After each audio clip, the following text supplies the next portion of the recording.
What's your favorite Steven Spielberg movie? I think he has made 36, so there's a lot to choose from.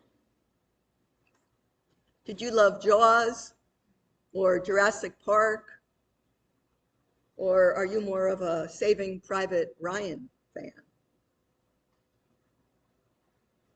Perhaps The Color Purple, Schindler's List, Raiders of the Lost Ark, or like me, E.T.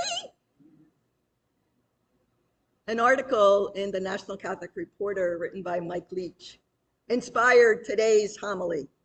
Mike suggests that, quote, Steven Spielberg is good for the soul. His movies lift us up, make us grateful, and awaken the human desire to be good.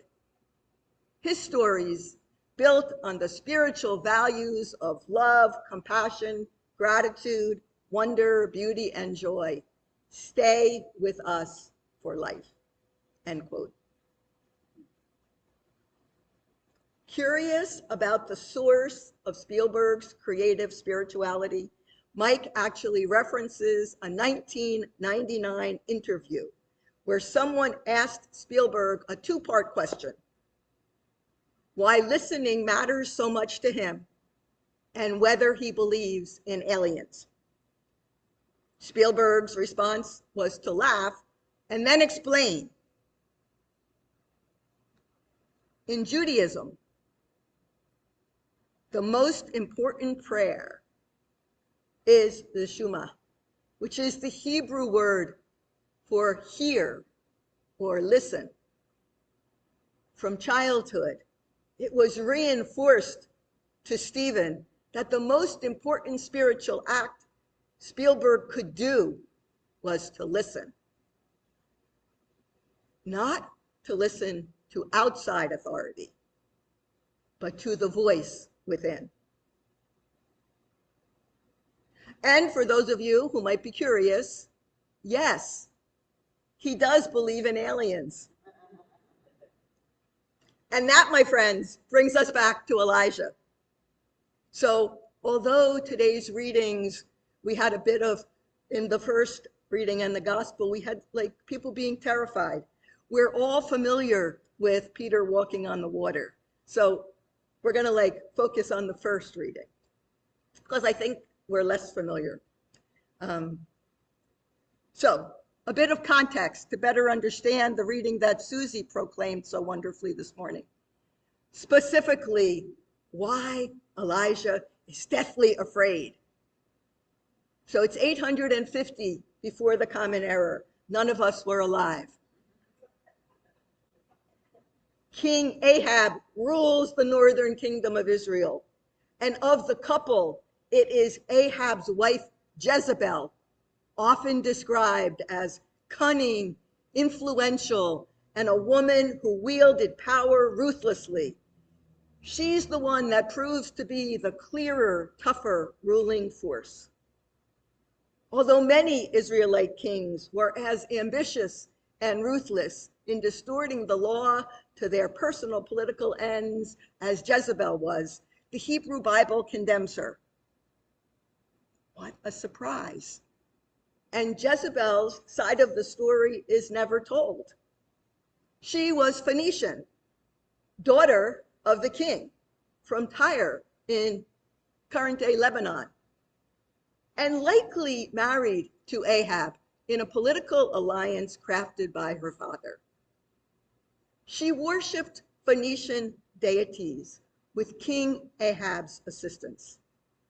So after Elijah had 400 of her prophets killed, she vowed to do to Elijah what he had done to them. Instead of vowing to kill 400 prophets of Israel's God, Jezebel condemns only Elijah. And it's worth mentioning that around the world today, for those that listen or read from the canonical lectionary, Jezebel isn't even mentioned. And yet, the expanded reading that we chose as the first reading Elijah is terrified by Jezebel's threat. He retreats to the desert. He prays to die. He is sustained. He travels. He takes shelter in a cave after that 40-day and 40-night journey. We are all familiar with God manifesting God's self in the powerful elements of earth and weather. Yet here, it was not the wind and the earthquake or the fire, but the sheer silence. It was in the sheer silence that Elijah heard God. Other translations use the expression, the still small voice.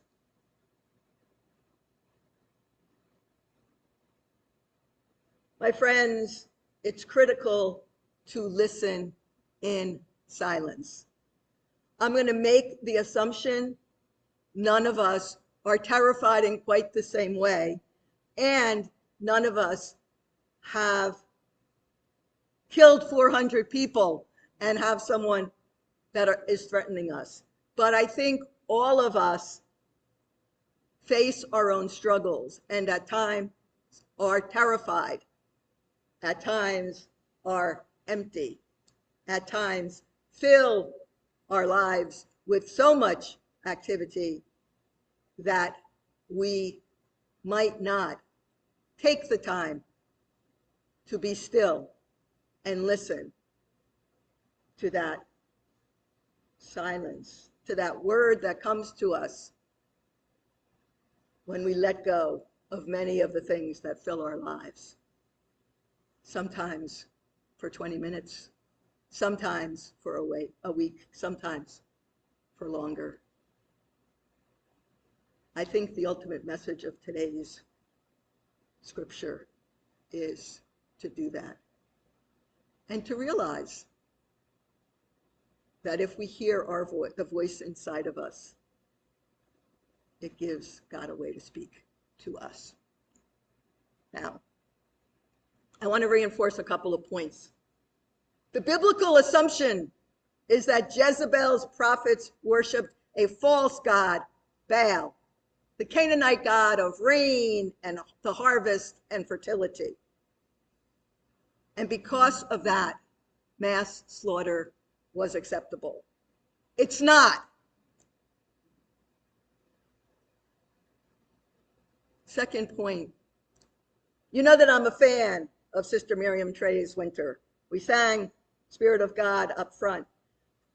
In one of her books, Women Witness, she offers us some insight into Jezebel, and I'd like to share it. So a quote, Jezebel may have been an unsavory character, but she did have a distinction afforded few other women in biblical history. She was a princess, a queen, queen mother, interim ruler of Israel, and grand patroness of the cult and prophets of Baal. Jewish scholar Alleluia Brenner suggests that she may also have been a Baal priestess from her younger days in Tyre, which would explain her religious fanaticism, her special status in her husband's court, and her own leadership skills.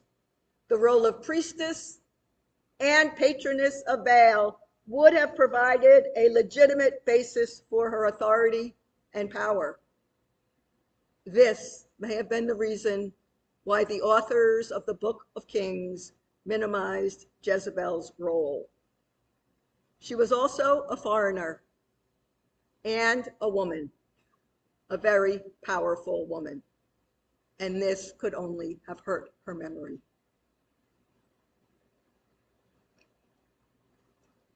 Believe it or not, whether it's 850 BCE or 2026, the bottom line message is the same. Hear, listen, be present. Don't believe me. If you haven't seen Spielberg's latest movie, Disclosure day, you may want to. Spoiler, find out what the intelligence beyond our world wants you to know.